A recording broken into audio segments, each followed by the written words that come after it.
What happens when the secrets of our past come back to haunt us?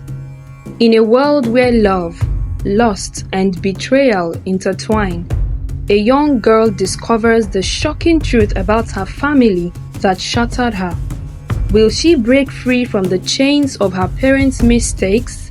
Or will she be forever trapped in the consequences of a choice she knew nothing about?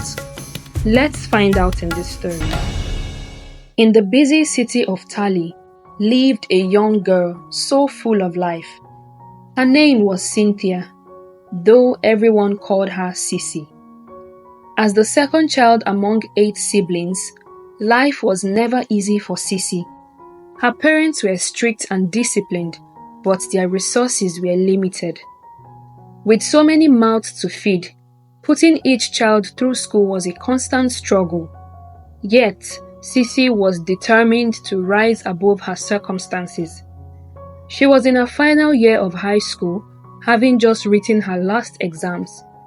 With a fierce drive for independence, Ceecee often took matters into her own hands, finding ways to provide for herself where her parents fell short. But in her pursuit of self-sufficiency, she wandered down a path that would earn her an infamous reputation. Ceecee had a way with people, particularly the boys in her school and around her neighborhood.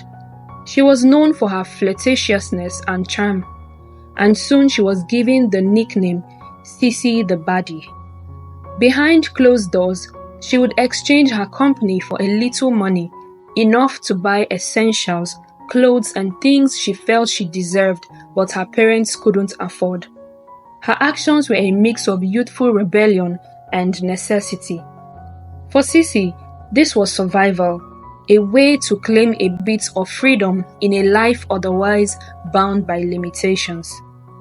After her final exams, Ceecee's parents insisted she learn a skill that could help her earn money for her university education because they couldn't afford it. So, reluctantly, Ceecee found herself as an apprentice at a small lively hair salon owned by Auntie Buju, a warm-hearted woman known for her kindness and strict guidance. In the salon, Ceecee met Rachel, another apprentice who had just finished her own exams. Unlike Ceecee, Rachel had a quiet, unassuming presence. She was an orphan, living with a distant relative who barely tolerated her, making it clear she wanted Rachel to start earning so she could leave her house. Rachel was focused and hardworking, throwing herself into the hairdressing craft with determination, hoping it would provide the money she needed for her university education and a better life. Ceecee, on the other hand, had different priorities. She wanted money, not for university, but to keep up her appearance. She craved independence and saw the skill as a means to a quick income. Her flashy personality and bold lifestyle followed her even to the salon, where the name Ceecee the Baddie soon replaced her real name. Around that time, Auntie Buju's cousin Jojo came to visit for the holidays. Jojo had also just completed his high school final exams and was waiting to enter the university. Coming from a wealthy family, he had no interest in learning a skill or working. He was just here to enjoy his time off.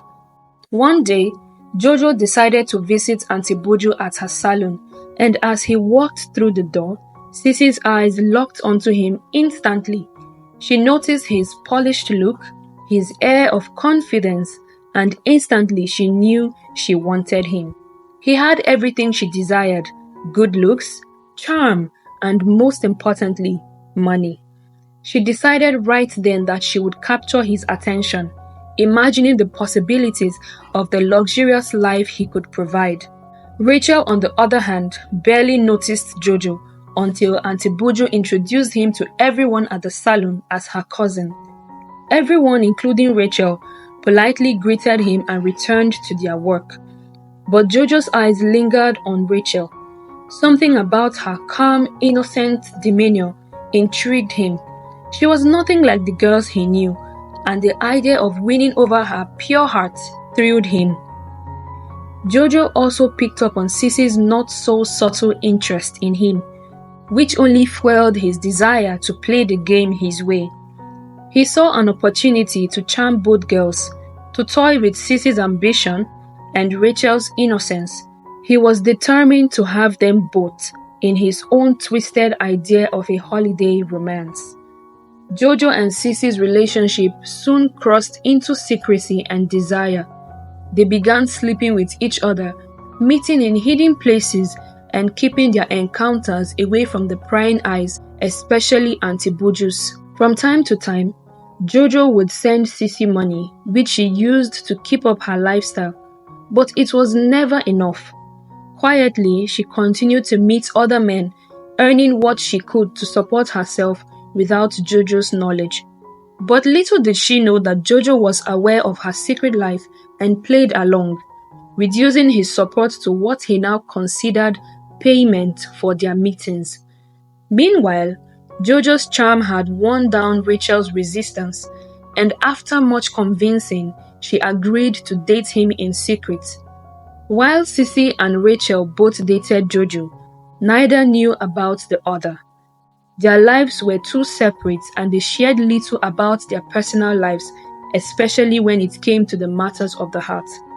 Eventually, Jojo coaxed Rachel into crossing a line she had never imagined, and she surrendered her innocence to him. For a while, life seemed like it was falling into place for Jojo, but soon an ugly twist emerged. Rachel discovered she was pregnant. Morning sickness and fatigue had caught her aunt's attention, and she insisted on taking her to the hospital. The revelation hit like a thunderbolt, and her aunt's anger burned fiercely. Words of disappointment and shame filled the air as she ordered Rachel to leave her home and go live with the father of her unborn child. Desperate and heartbroken, Rachel turned to Jojo, confiding her fears and expecting his support. Instead, she was met with his cold fury. Jojo chastised her for not being cautious, handing her money and demanding she end the pregnancy.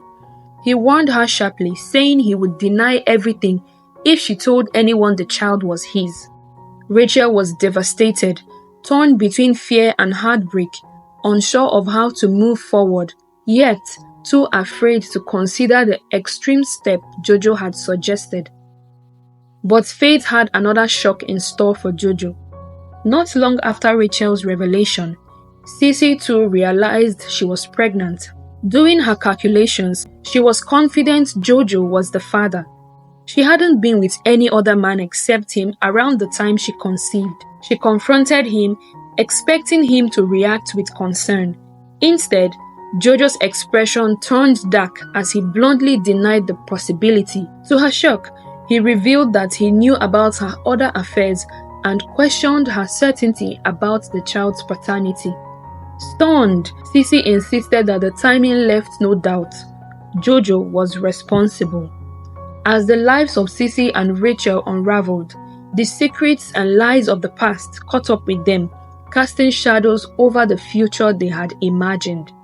However, Jojo remained unfazed by all that had happened. Having secured admission into a university by this time, he left Auntie Buju's city without a word, diving into his new life and leaving all traces of Rachel and Ceecee behind.